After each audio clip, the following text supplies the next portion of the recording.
누군가 나를 공개적으로 모욕했을 때 성도님들은 어떻게 하시나요? 반박하면 싸움이 되고 참으면 마음이 무너집니다. 성경을 읽다 보면 바로 그런 상황을 떠올리게 하는 구절이 있습니다. 읽는 순간 이런 뜻이구나 하고 고개가 끄덕여지지만 막상 내 삶에 적용하려고 하면 현실의 벽에 부딪히는 말씀입니다. 오늘 본문이 그렇습니다. 누구든지 내 오른편 뺨을 치거든 왼편도 돌려대라. 솔직히 이 말씀을 들을 때 우리는 속으로 이렇게 생각을 합니다. 이건 너무 이상적인 얘기다. 현실에서 이렇게 하면 바보 되는 거 아닌가? 그렇게 살면 악한 사람들에게 이용당하는 거 아닌가? 실제로 이런 의문은 오래전부터 있었습니다. 종교개혁자 루터는 산상수훈을 가리켜 우리가 지킬 수 없는 법이라고 했습니다.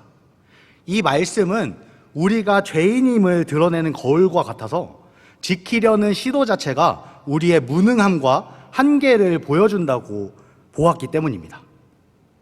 맞습니다. 우리는 본능적으로 상처를 받으면 되갚고 싶어하고 때로는 받은 것보다 더 크게 갚아주어야 속이 풀립니다. 그게 우리의 본성입니다. 하지만 예수님의 의도는 단순히 내 본성을 억눌러라는 금욕적 가르침은 아니었습니다. 무방비로 당하라는 말도, 무조건 참으라는 말도, 대책 없이 용서하라는 말도 아니었습니다. 오히려 그 반대입니다. 폭력의 악순환을 끊고 어떤 상황에서도 존엄을 잃지 않는 창조적 대응을 하라는 초대였습니다. 예수님은 현실을 모르는 이상주의자가 아니었습니다. 태어나면서부터 피난민 가정에서 자라셨고 땅 한 평 없는 노동자로 머리 둘 곳 없이 사셨습니다. 폭력을 보셨고 직접 당하셨으며 그 속에서도 길을 걸으셨습니다. 예수님의 삶 자체가 폭력과 불의 속에서도 존엄을 지킬 수 있다는 살아있는 증거였습니다. 그렇다면 우리는 이렇게 물어야 합니다. 예수님이 보여주신 이 길을 오늘 우리의 자리에서 어떻게 번역하며 살아갈 수 있을까? 이 질문을 품고 예수님이 주신 세 가지 장면 속으로 들어가 보려고 합니다. 오른쪽 뺨, 속옷, 오리. 그 속에 폭력에 맞대응하지 않으면서도 존엄을 지키는 깊은 지혜가 담겨 있습니다. 예수님은 이렇게 말씀하십니다. 악한 자를 대적하지 말라. 누구든지 내 오른편 뺨을 치거든 왼편도 돌려대라. 당시 유대 사회는 철저한 오른손잡이 문화였습니다. 공공장소에서 왼손을 쓰는 것은 부끄럽고 불결한 일로 여겨졌습니다. 그렇다면 오른손으로 상대의 오른쪽 뺨을 치려면 어떻게 해야 할까요? 옆에 계신 분들과 한번 죄송합니다. 손바닥이 아니라 손등으로 때려야 합니다. 그런데 손등으로 때리는 것은 단순한 폭행이 아니라 너는 나보다 낮은 사람이라는 선언이었고 계급적 모욕의 상징이었습니다. 주인이 종을, 상급자가 하급자를, 권력자가 약자를 깔보며 가하는 폭력이었습니다. 이 차이는 법정에서도 인정이 되었습니다. 랍비의 문헌에 따르면 손바닥으로 때릴 경우 벌금은 200일치 품삯인 200즈즈, 우리에게 익숙한 표현으로는 200데나리온이었지만 손등으로 때릴 경우에는 400즈즈, 즉 400일치 품삯이었습니다. 폭행에 모욕죄가 더해졌기 때문입니다. 그 시절 오른쪽 뺨을 맞은 사람은 대부분 고개를 숙이며 죄송합니다 하고 물러났습니다. 자신의 낮은 신분을 인정하는 굴종의 몸짓이었습니다. 그런데 예수님은 왼편도 돌려대라고 하십니다. 이건 무방비한 굴복이 아니라 상대의 폭력 방식을 무너뜨리는 도전입니다. 왼쪽 뺨을 내밀면 때리던 사람은 손등이 아닌 손바닥으로 때릴 수밖에 없습니다. 그 순간 동등한 사람으로 대우하는 모양이 됩니다. 폭력의 의도가 깨지고 가해자는 당황하게 됩니다. 이것은 복수도 아니고 비굴한 수용도 아닙니다. 나는 당신과 동등한 존엄을 가진 사람입니다. 라는 강력한 선언입니다. 폭력의 논리를 그대로 답습하지 않으면서도 내 존엄을 지켜내는 행동입니다.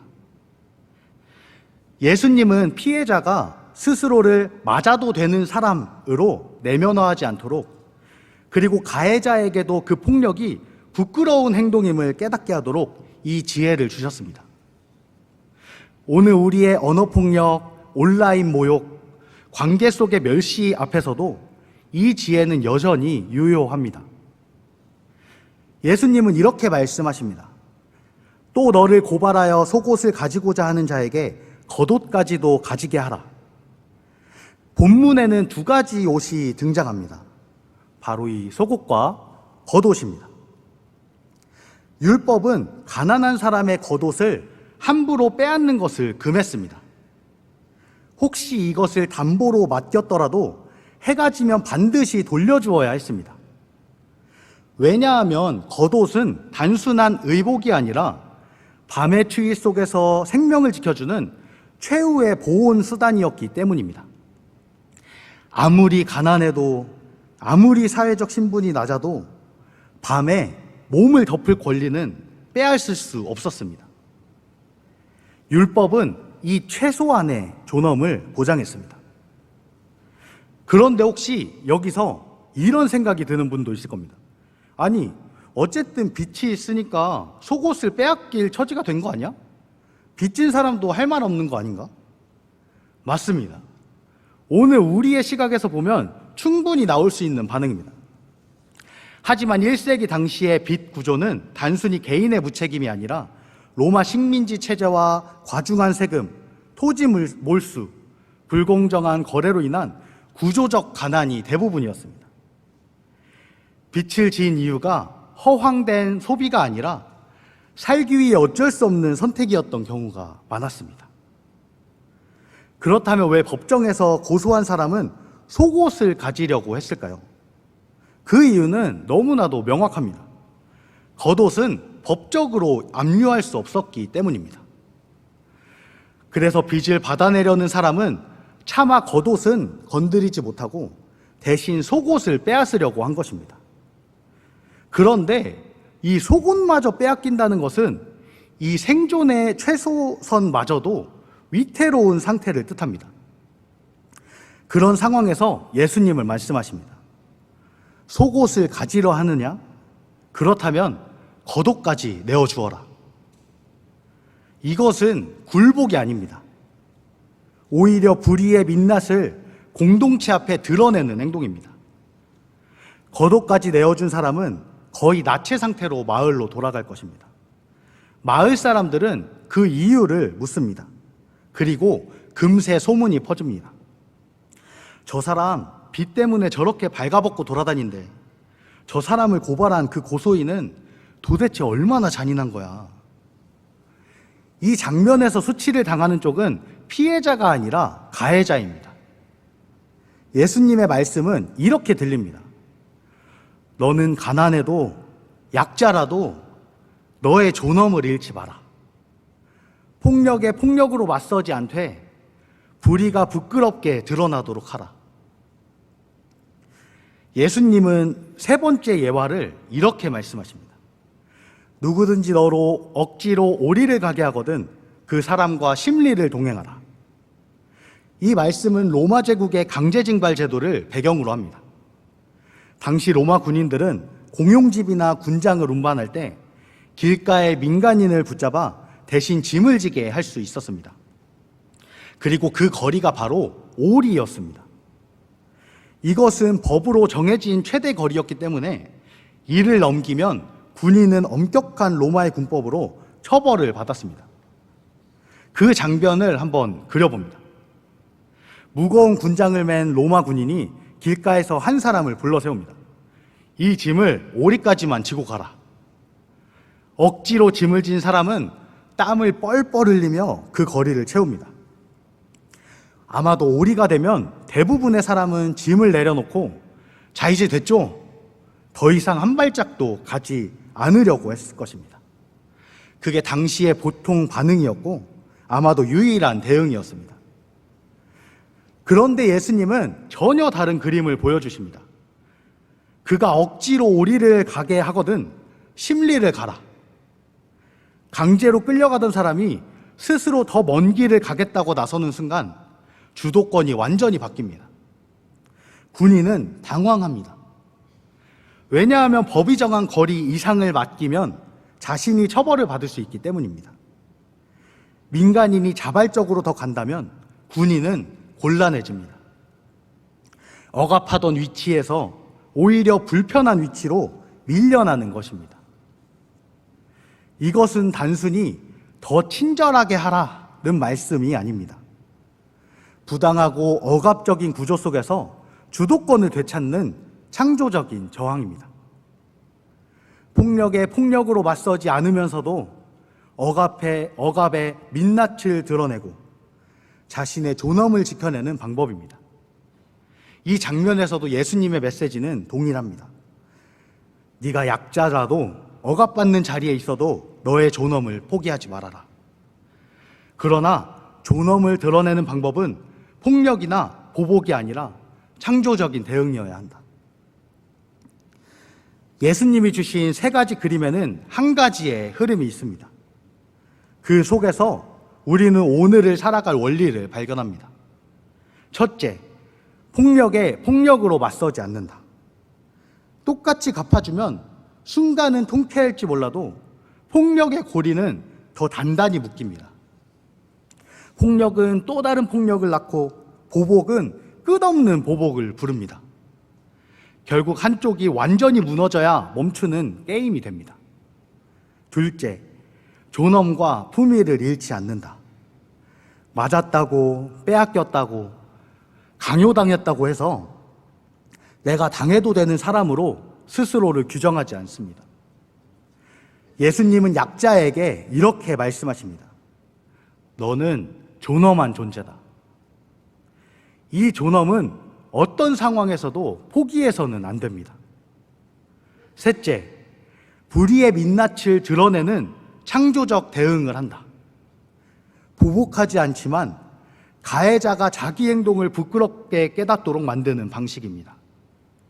이것은 단순히 착해 보이기 위한 태도가 아니라 폭력의 흐름을 끊고 정의를 드러내는 능동적인 행동입니다.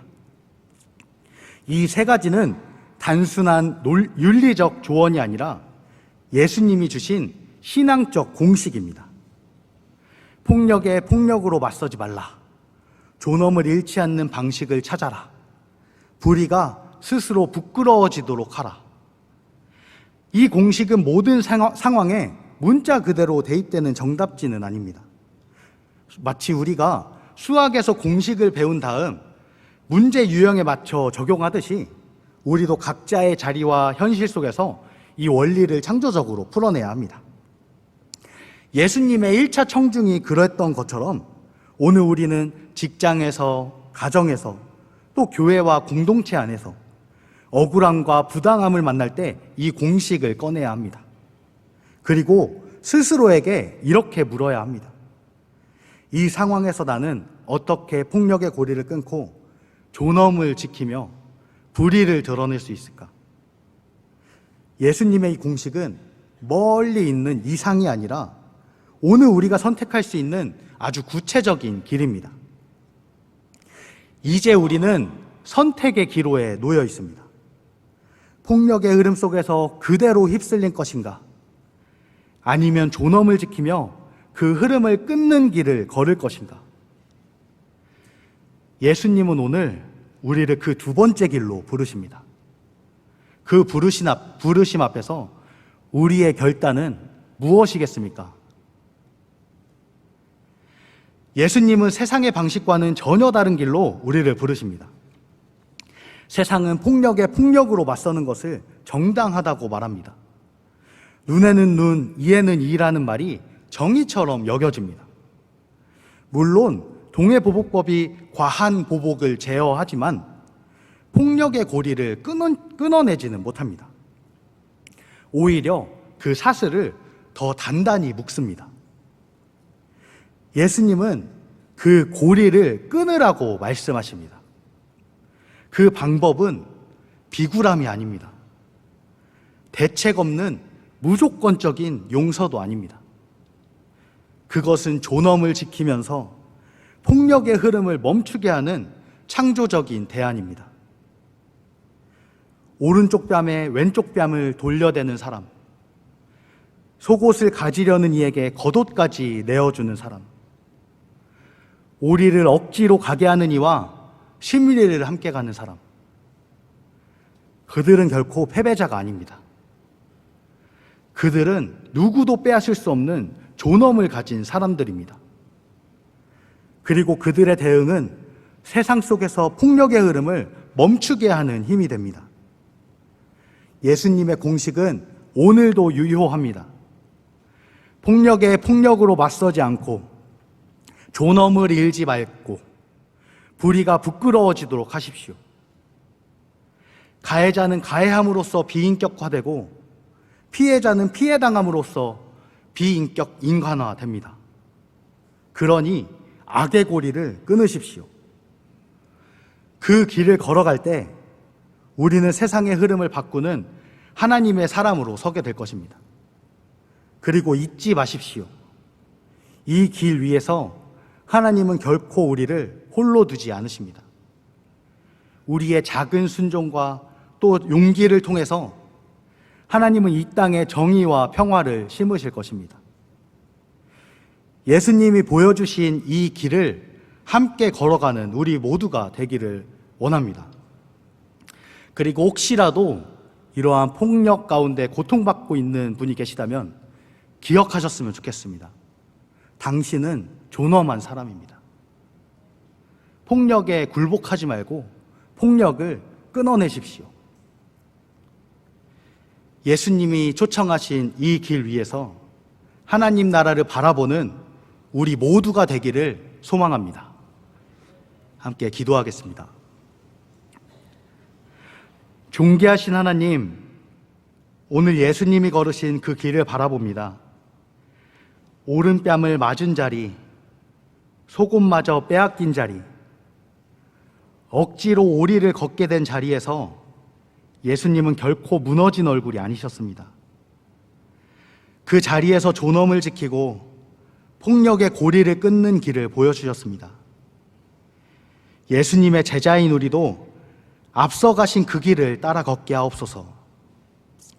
억울한 말 앞에서 주님의 지혜로 반응하게 하시고 부당한 요구 앞에서 존엄을 잃지 않게 하시며 불의가 스스로 부끄러워지도록 창조적인 용기를 주옵소서. 우리의 발걸음이 흔들릴 때 내가 너를 결코 홀로 두지 않는다 하신 주님의 약속을 붙잡게 하시고 우리의 작은 순종 속에 정의와 평화를 심으시는 하나님을 바라보게 하옵소서. 오늘 예수님이 보여주신 그 길을 함께 걸어가며 하나님 나라의 기쁨과 생명에 참여하는 사람으로 살게 하옵소서. 우리가 모두 함께 그 길을 끝까지 걷게 하옵소서. 오늘도 우리 가장 가까이에서 함께 하시는 거룩하신 예수 그리스도 이름으로 기도합니다.